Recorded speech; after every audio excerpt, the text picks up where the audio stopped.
I had one talk planned, and then last night I played this game called Wolves in the Walls. Has anyone played this game? It's a VR game, Wolves in the Walls. And every now and then I consume so much VR.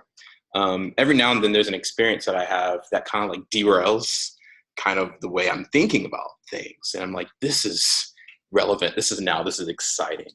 So I'll touch on some of the things in the deck. It's a little bit of a background, but I want to really dig deep a little bit with you in storytelling, because where we are right now with what we can do to tell a story, something that we've been doing as humans since the beginning of time, has radically changed now. As radical as radio, as radical as putting text on paper, as radical as moving pictures. I think society does not yet know how radical storytelling can be in VR. And I want to dig deep in that a little bit with you. Just a little bit of a background, the way I've processed the technology. A long time ago, I went to school for architecture, and I did a bachelor's of architecture at Hampton University in Virginia, just north of here in Hampton. And after that, went into Harvard to do a master's in architecture, really thinking that was going to be my career trajectory. With that master's degree, I worked in the profession for several years. I taught, and somewhere between working on my first built work, which what every young architect wants to do, right? You want to do in that first built work where you have autonomy, you can walk into this thing and say, this was mine. It was a small project of a colleague I had in Nigeria. It was a cafeteria. I was working with local contractors, and this was my baby. 2 years, worked with them, traveled over there. And when it was all said and done, I walked in there with my wife, I said, wow, I'm done with this. This is it. And it was so unsatisfying. You know, I was just like, I talk with several architects, and they talk about riding through cities and saying, oh, I'm gonna go visit that building. I worked on that and that. When I walked into this building that I'd labored over for 2 years abroad with this team, I said, this is it. With my profession, what am I gonna do now? So around that same time that happened, I was teaching, I was practicing. There was a shift in the economy. A long story short, I was attracted to a new concept called computation, design and computation, and applied and decided to leave this trajectory and rebrand and start all over again, if you will, or rather build on top of this architecture career I had. And I went to MIT to do a PhD in something called design and computation. And this was radical for me, because this all of a sudden opened up my lens of what it meant to be a designer, adding new system, adding new ways of thought that allowed me to look at designing in a range of things instead of just one linear way. You know, when I was in high school, I painted, I was an artist. I know what it's like to work on one thing and go in a linear way. But all of a sudden someone said, wait a second, you can work in systems, things like parametric design, things that allowed me to open up the way I thought about design from not just architecture to a range of things. And another critical thing that happened to me while I was there was there was this little Kickstarter project that came out called the Oculus Rift. And I remember as a student, I was with my advisor, and I was working in another lab, and I was able to get that first DK1, and I was perplexed. I found a new love, yet I was in this PhD program that had nothing to do with VR. And my advisor wisely told me, he said, stay focused, finish your PhD, but work on some other projects and see where that leads you. So I was doing parallel, working in virtual reality, and a lot of which I did bring over to myself as an educator now at NC State. So I did early cardboard projects. I do that with my students. I was able to work with a group called the Lifelong Kindergarten Group that set a pedagogy in my mind about play and forever thinking about children being content creators. So when I got to NC State, I took that same pedagogy and created something called Paniform, a tool that's being used all over the world. I've gotten emails from Germany to Australia with a very simple tool that allows children to sketch on a unwrapped 360 panorama and then use our digital tool just to basically look at 360 images. But the key here is that they're doodling, they're drawing, and then our tool is putting it in a nice little Google Cardboard for them. Teachers love it. It's completely open source, so you could play with it today, and we spread it around. It's one of my other loves, and I'll talk about this idea of open source, of why we need to constantly fuel projects like that to move forward. And then, of course, working with different fields in the sciences. I work with a professor from entomology, looking at VR and beekeeping, and creating a system with that, working with local beekeepers. And the crown jewel from the last 3 years of my project was a piece called I Am a Man. And this brought me into the digital humanities. The very first VR project I did at MIT was a restoration of an Italian villa. And we traveled there, a few of us students with one faculty lead. We scanned, we recreated it, and then we put the headset on and walked in this Palladian villa. And the thing that came to mind for me was, it's not just about the building. There's a history here that involved people. Who lived here? What happened? Who loved here? Who ate here? Who played here? Who danced here? Who laughed in these spaces? It's how could you not let those things come to your mind? So when I came across this idea of working with restoring or looking at 1968, looking at this moment in time where Dr. King was assassinated at the Lorraine Motel, I knew this was not just about another architectural tour of going to 1968 Memphis. And that's when I really started thinking about narrative, storytelling, playing. Who was I going to be in the project? And the use of black hands, putting you in the body of a sanitation worker through telling the story, registered with a lot of people. And a lot of people found that kind of them being thrown in the story was a radical shift. And for me, that is a huge radical shift in storytelling. Shifting that perspective, bringing you in the story.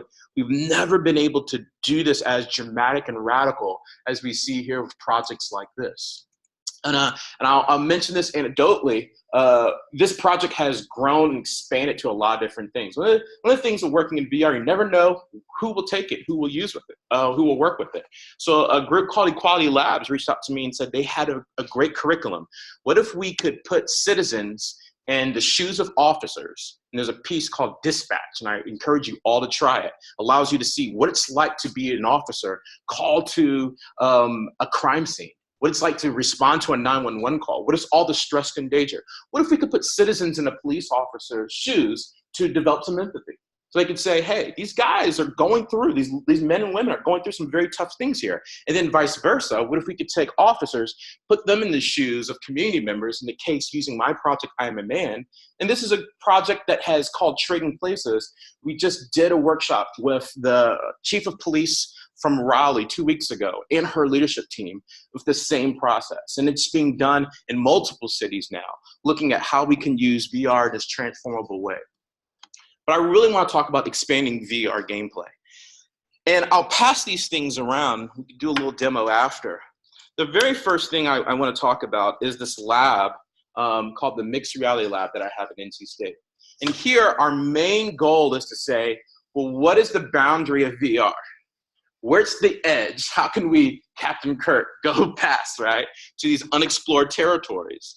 And sometimes the territories are related to cost, and sometimes they're related to things we just never seen before.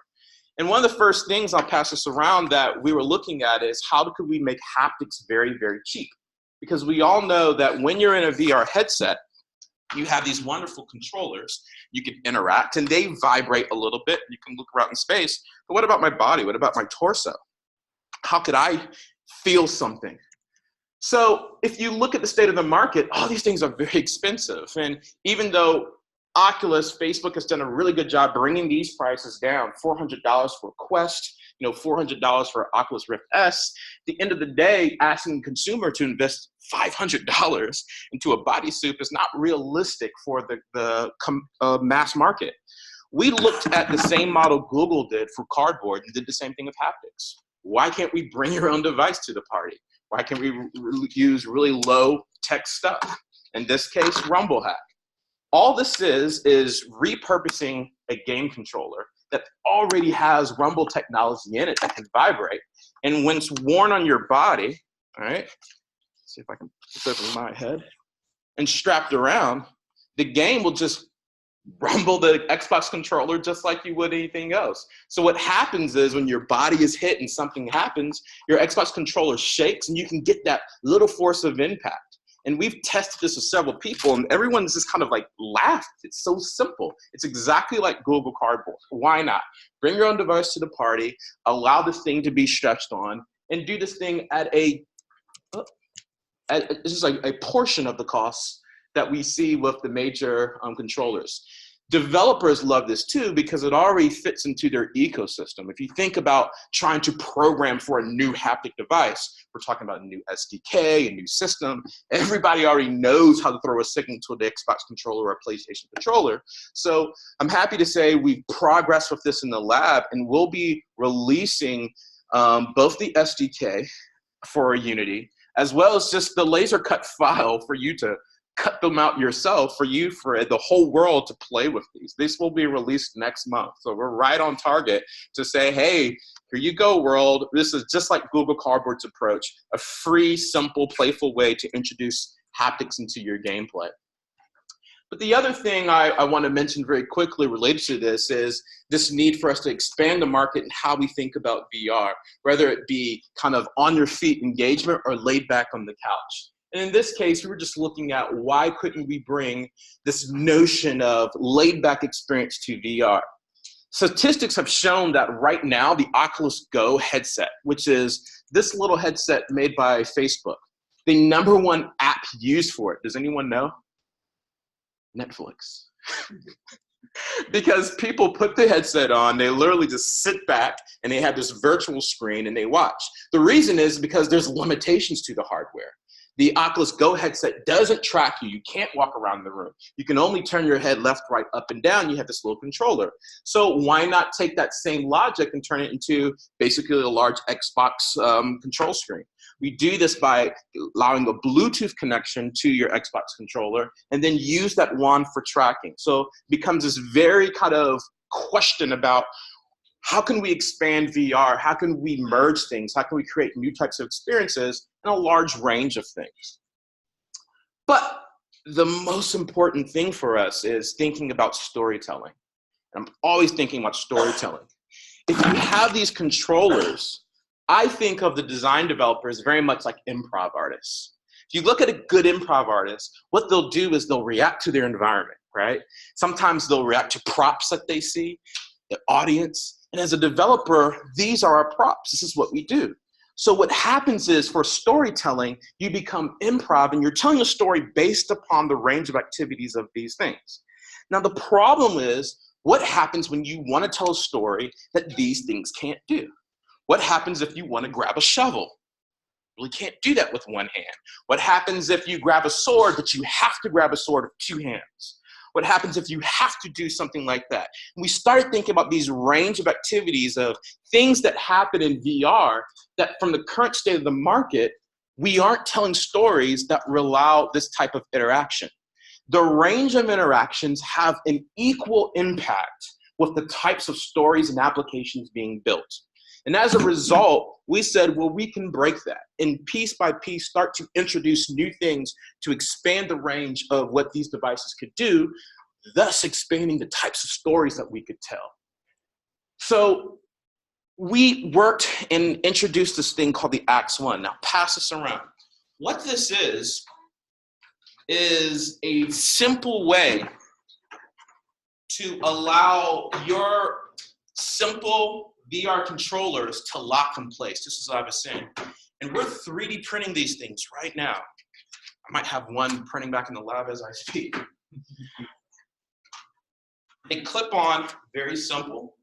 They have magnets at each end, and all of a sudden, I am able to grasp these things. Now, this is not just a simple accessory that's like, oh, that's kind of cute. Now I can do some of these actions we talked about. I can hold something with 2 hands. I can grab something like this and row a boat. I can actually do a shovel. Without this, you're like a mime, right? And you're waving these things in the air. I'll pass this around. What we find that in unlocking tools to do these types of actions, it really is opening up this new range of storytelling. The beautiful thing about these things is now that this design is done, You can imagine the end, because they can screw right off, right? How many more adapters we can put on these, how broad.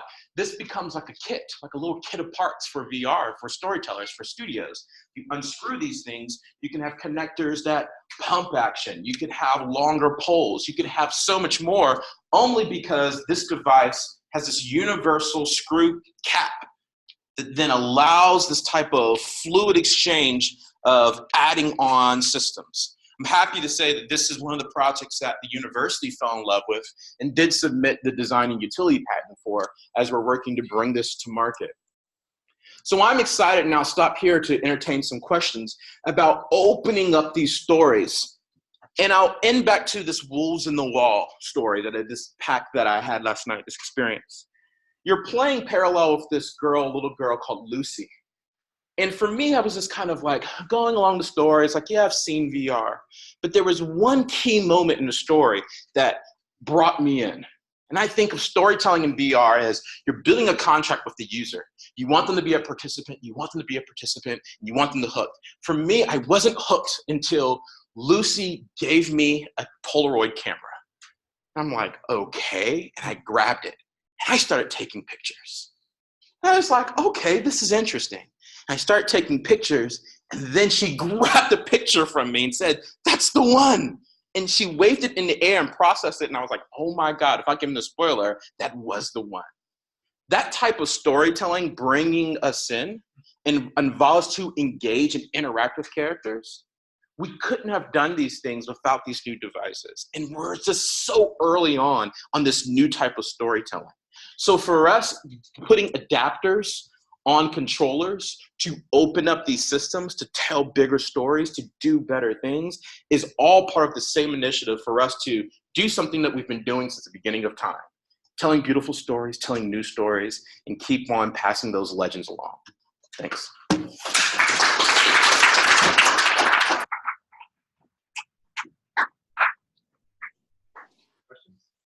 Have you tried working with any devised theater companies where the purpose of the devised theater is to create improv-rich opportunities for the audience? I have not yet. You know, one of a collaborator I worked with through a course a couple of years ago at NC State had a background in theater. And we just had so many rich conversations about this type of participatory culture. And he was the one that was really helping me process this notion of a contract between the person, and in the case if you're a theater, it's you and the audience. And he talked about sometimes where there are people who kind of ignored his theater group and pay attention, and how they had to work and work and work to finally bring them in. And that's when I realized, as a developer in VR, you're doing the same thing. You create the narrative. At the end of the day, people can just reject it, be in VR, but you have to put all these elements in the narrative and the storytelling to eventually bring them in to say, I'm here, I'm hooked. Now, if you have certain IP, it's somewhat easier. Vader Immortal is an example. Most people who enter that game are already Star Wars fans. They're already there. It's kind of like the person who goes to Disney World. They say it's magical there because you already bring that expectation for the magic to be there. But when you're talking about non-IP, original stories, you have to put those elements in. Like Wolves in the Wall, as an example, they had to have some element. And it's different for different people. And so I love how we're at this new stage and how we're building and developing new knowledge on how to do this through the making of content. So it's a beautiful thing to see this content evolve overnight. So just quick plug, have you heard of the Laramie Project? No. The Laramie Project was devised theater about the Matthew Shepard group. Oh. And it's become the most produced play in all colleges across the country. The guy who did that is now at School of the Arts. Interesting. So, interesting. Andy Paris is his name. I'm intrigued by the applications of empathy, and I'm wondering if you could speak more about perhaps that use in healthcare. Yeah. Especially to have health professionals understand what it's like to be a patient. Well, I will mention a name definitively. The leading scholar in this is Dr. Jeremy Bailenson out of Stanford, Jeremy Bailenson. And I've read a lot of his work and followed him. I even had the opportunity to visit his lab a few summers ago and just have a conversation with him. Because this is not, one thing to tell the stakeholders is that has been clinically proved. We have done the studies to show how VR does impact behavior. So in that being said, though, sometimes the thing that you're as you see in some of his work, the thing that you are looking to see happen may not, it may have a negative impact, or the thing that you thought was just a peripheral thing over something over here on the side could be like the small detail that changes that person's notes on that thing. Now, with our work with the police and trading places, we haven't done a longitudinal study yet. So I think for us, the good thing is we have cities partnered wanting to do it. We have Raleigh, my colleague also working Miami. Once we start doing these workshops, now we can start to see what they're doing. And the range of empathy that really be tested is what happens after. Nothing happens in the headset, right? The headset is just an experience. But part of the workshop is coming out of the headsets and having small group conversations. And it's in those conversations, and you listen to the dialogue, and you hear the types of things people are asking each other and questions that they're having is radically different after they had gone through that experience. So I always make sure to tell people that this is not Chris's Milk empathy machine where it's just automatic. It's an empathy tool. And you have to do some work, and you have to come together to the table. So I always look at it when you present it and you want to talk about empathy in healthcare, always anchor it in the context of things that happen outside of VR, because that's where the real work is happening. The VR is just a spark plug that opens their eyes to something new. Kind of talking about those logic controllers, how you thought that by having that interaction, you can open up new experiences. Have you noticed that locomotion brings people out of those storytelling experiences just based on the limitedness of trying to explore a larger space in VR locomotion? Have you had any experience with that? I thought how far you can move and interact. Absolutely. I think, with the Oculus Quest headset, which is the wireless, having a bigger play area. Now, I will say I personally bring baggage because I've had the cord so long. I still don't trust my Guardian system. I've been in the Quest and I still move and nothing pops up a screen. I get very suspicious, and I still put my headset up and say, okay, is this thing right? Because I've been used to having that cord for so long. But you're absolutely right. There is this idea of suspending belief based upon motion. And once again, that contract between things, you look at really good VR, they make sure that the actual walls of the border are designed intentionally. So if my Guardian system is at that window, you should have a cliff or a natural wall there. That doesn't break the tension. What breaks the tension is if there's an open room and I'm walking and all of a sudden there is a grid there. So what we have to do as storytellers is work with, what we're dealt and make sure these narratives are built in these types of spaces that kind of fit one-to-one. If you look at I Am a Man, I tried to do that with some of the spaces, but it was really hard. Most of the people wanted to march down the street with the protesters, and they couldn't yet do that. So that became, it's all part of us telling stories within kind of that same range. Yeah. That's an interesting thing about the Oculus Quest too. So the Oculus Quest is a $400 headset. You don't need a $2,000 computer. You don't need a room set up with special stuff. And so it changes things a lot. And I think one of the biggest ways it changes it is that you can get a 25 by 25 foot radius, and if you go inside and switch something off, you can get area to walk around in. So if you go to a gym or something, we should try this soon. Get the headset on and just have a huge play space. And even now, for the nicest VR that you pay a lot of money for, you're still locked into whatever room you did. I mean, people were like, it's a 30 feet. Yes. And so it's I think it's just going to change everything. Yeah. About adoption older demographic, which is familiar with one of these concepts. Yeah, I look at what Nintendo did a couple of years ago with the Wii, which was fantastic in that it opened up gaming to people who had never done this before, because they were on their feet, they were different, involved them to move around. One of the challenging things to VR right now that does not yet have that same Wii-like appeal is the very fact that the screen blocks off. To this day, I have 3 young children. When I play with my Xbox at home, they love it. They're spectators. They're part of it. When they play a game on an iPad, they're like, Dad, come watch me. They watch each other play. Spectator and being a community is a big part of it. And that's what we did really good. It involved a dynamic range of motions for people to get on their feet and do a lot of things, but they also had this shared screen experience. What's hurting VR right now is not having the shared screen experience. And so even when I notice when I'm playing at home with VR, when I play with my Rift, I still have a screen and my kids can watch. They can see what I'm doing. When I play with the Quest or Oculus Go, it drives them nuts. What are you doing?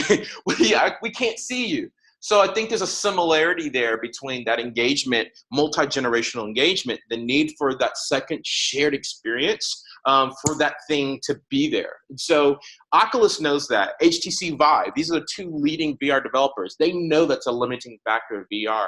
And they're working steadily on trying to figure out how we could either cast these things to second screens or even bring the prices down so much that we can just all be in a headset and watch the people play their game or do something with the headset on.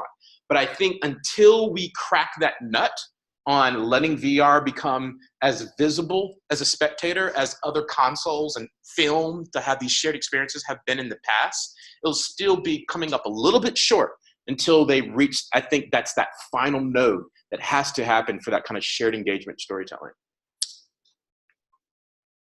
I would argue that you're actually on the right course, because part of what the Wii did was it distanced itself from some of that traditional vocabulary of game input. Yep. Right? And if you didn't have the twitch reflex, if you didn't have whatever, Yep. you could still get into the experience, right? And by looking at what is the input side of things and how can we augment or extend that input, I think that's definitely a key element of trying to go from an audience of 1 to an audience of many. Is, how do you interact? How does the body affect the game, and how does the game affect the body? And I think that the medical side of things has a lot of perspective on this in ways that the entertainment folks can learn from. Yep. And that, yes, it is a limitation, but like you say, the Wii was one of those trying examples of it was fun. Right? And the barrier to entry was low enough and the experience was worth it. Yep. And people tried things they might not have tried before. So I think if we can get away from that sort of traditional controller or the keyboard mouse and say, oh, well, I'm not good at that, therefore I'm not even gonna bother. Right. Try and lower that barrier to entry. And I think that's definitely a prescient thing to look into. I think your second screen idea is brilliant. I just got back from a tour of Paris, and the bourgeois kept score by the representation of themselves on paintings on the wall. And one could imagine that in the game, there is no scoring system. You're just in that game. But on that second screen, you can begin to see the attributes that were developed. You can begin to see the quests that were accomplished, symbolically represented, artistically represented, and you earn that tableau on your wall. Related to that same thing, one of the things that even if you take a simple game like Beat Saber, which is a very popular game, even for people watching on the second screen, there's going to be a huge difference when I screw in the node on these that does nothing for the gamer, right? Having a long, glowing red stick here and a stick here, for the VR person, they see it in VR. For the consumer, I just see this person waving this thing. But as soon as I add that little node there, for me watching you, it looks a little bit cooler, a little bit funner. It engages. I see a little bit closer, and that's like something we can add with, $20. So that's kind of the universe here of kind of saying, expanding it even for the spectator of what they're doing and playing with these things. It's all connected. I see these things all connected. Well, and inclusion is an issue too. So virtually, you can make your sabers Yes. intersect. Yes. But as soon as you have a corporeal element to it, They can break in now real all of a sudden life. it's like, oh wait a minute, yeah, I can't do that. So I think it extends, into the subconscious. Now that pixel has real consequences. Yes. Because you have that fixed. Yes. Yeah, I saw some work where people were taking these just a piece of wood with some holes in it, and then taking some ball bearings and putting it in there. And the reason that, and then putting it on a controller to give weight of different things. So if you're holding a sword, it has a certain balance weight. Yeah. If you're holding a tennis racket, it has a different balance rate. And so you would just take that stick, and it would just be enough to trick your mind into feeling like, yeah, that's what that feels like. Even though the thing that they were holding looked ridiculous from the outside. I mean, inside it just had the right balance, I mean, the universal nature of these nodes here, being able to screw out and put all types of things in them, would allow you to do exactly what you're talking about.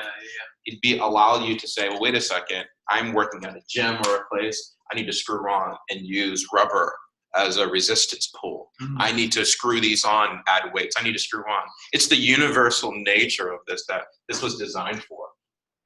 We're going to work for developers to just open up a wide, huge range, so many implications with something that now has that kind of, what can we do? Almost anything. But your question about, and I think particularly about elderly people, people who are, and in some ways this is kind of like telephones or something like that. Like we all had landline telephones growing up. Most people in the world didn't.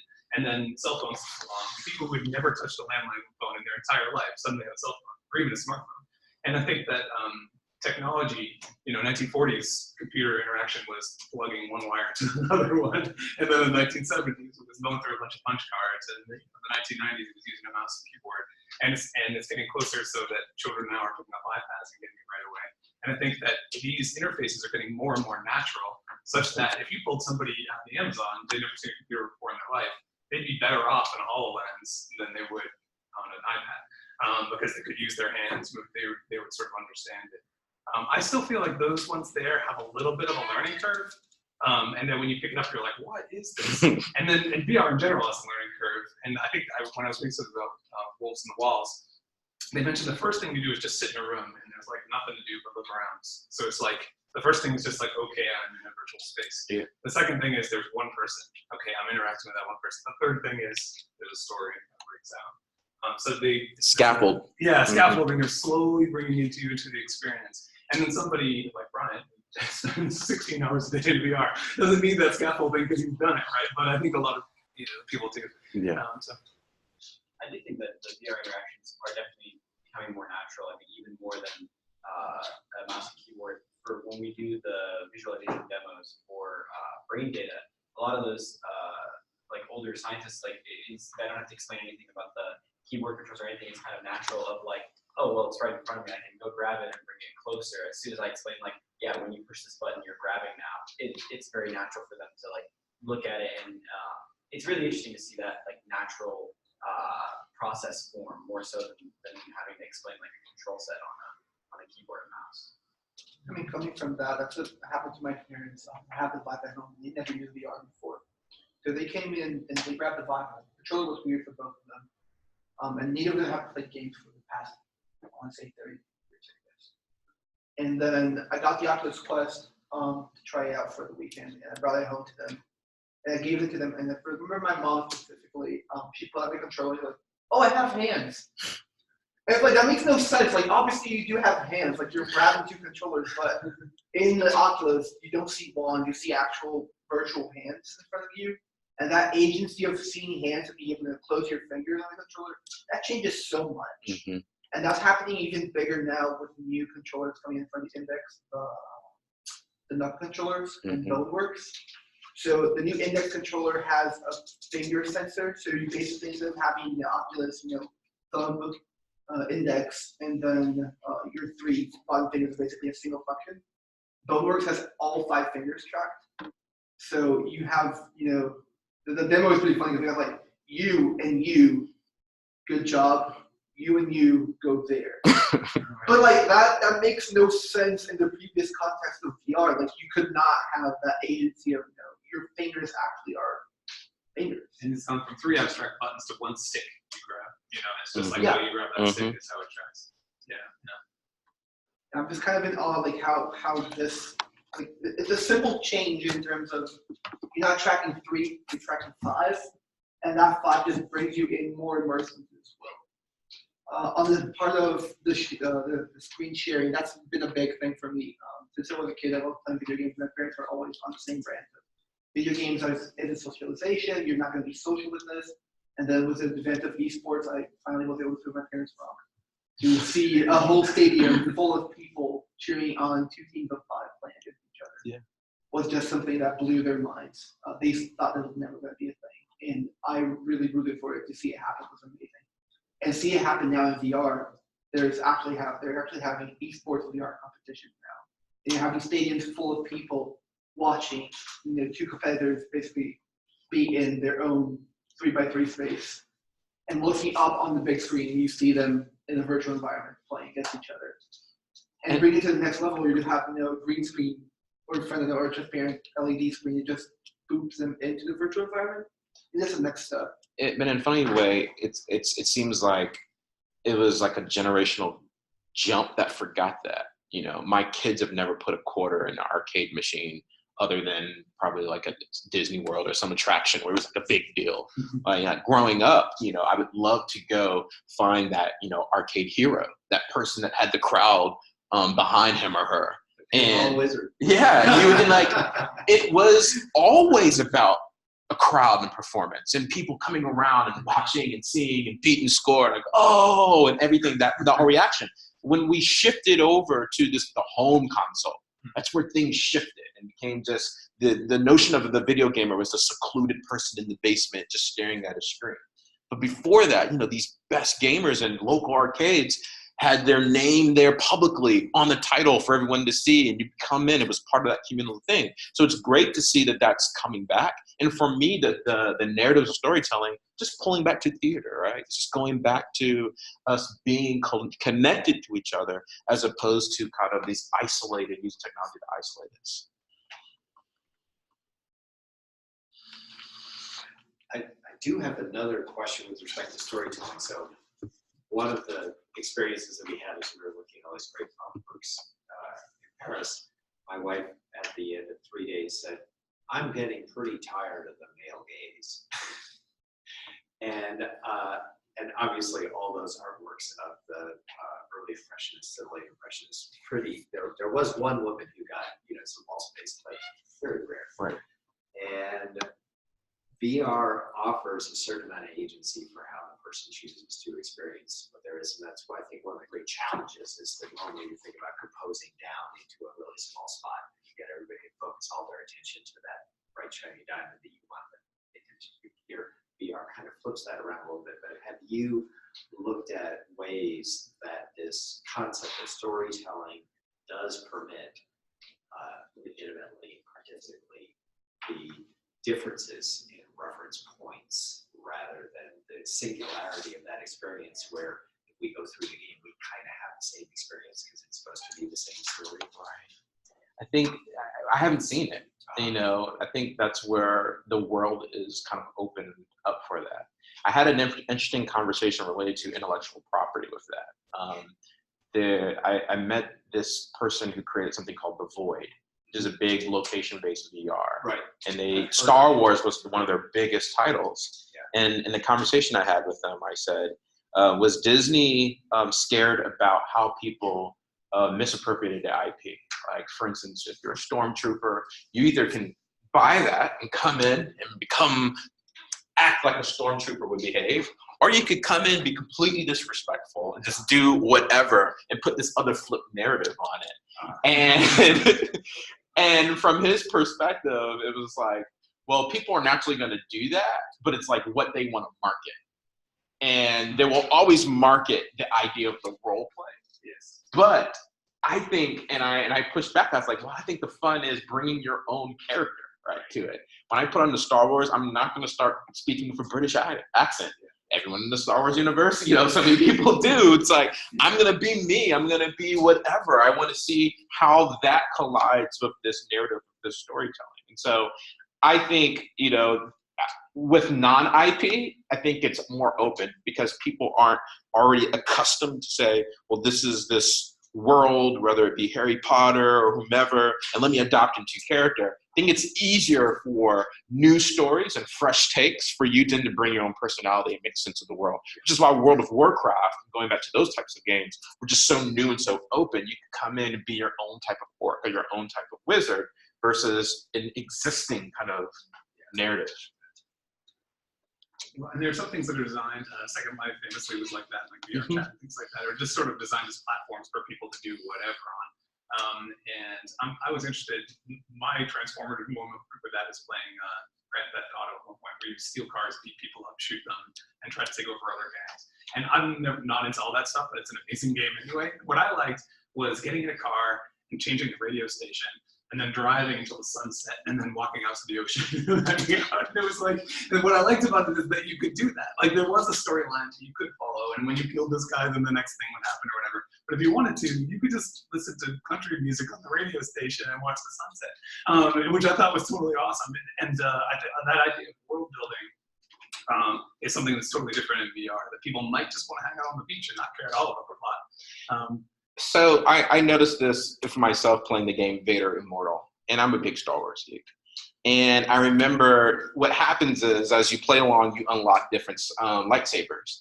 With each different lightsaber, I was subconsciously taking on the persona of how that Jedi would fight with the lightsaber. To the point when I unlocked the red lightsaber, I started thinking, I was like, well, how does a Sith fight? And started thinking about Palpatine, I was trying to like imitate and hold it. And then one day, just for fun, I just like broke my rules and started just waving it like this and waving like this, which is like breaks all Star Wars canon, right? No one just takes a lightsaber and just like wiggle, wiggle, wiggle, wiggle. But I was having fun. And then I was just like drawing cursive lines. I was like, oh my goodness, this breaks all Star Wars canon. I am not Kenobi or anything. I'm just like wiggle, wiggle, wiggle. And I think, no, that's that same thing. It's like, where do you bring the baggage of, let me take on the persona. This is the fighting style of this person. And I'm sure on Reddit, they probably have a ton of people who've already like broken down how you should hold your lightsaber and do stuff. But then there's other people who are like, disregard, and just a wiggle, wiggle, wiggle, wiggle, wiggle, wiggle, and just have fun. So that's where we're at. I think it's a fun to kind of explore everything. But I think there's a lot of potential though in VR, in that we can change your perspective. In that, you know, if you've never sat in a wheelchair, if you've never viewed the world from a particular height, VR can give you that experience. Can change your perspective. Can put you in the physical imitation of a child and look up and see this giant and know that that's the parent, that's the caregiver. It can change. You know, if you're suddenly put on Vader's helmet and suddenly you're now 6'8", and if you've never been 6'8", you're going to notice that. So I think there definitely is potential for changing perspective, for influencing, or raising awareness for what your own perspective is in a way that hasn't necessarily existed before. I love the first part of Rules in the Walls, where the character Lucy draws you into existence. And the first thing she does after drawing you, she goes, oh, I drew you too tall. She erases you and redraws you, and all of a sudden, I'm at the height of a child. The world's big. Exactly that. Wild. You know, those are wild experiences. Cool. I think we should shift from this official part into the unofficial part. We're going to have talking and demos and everything. But thank you both. Both our presenters were great.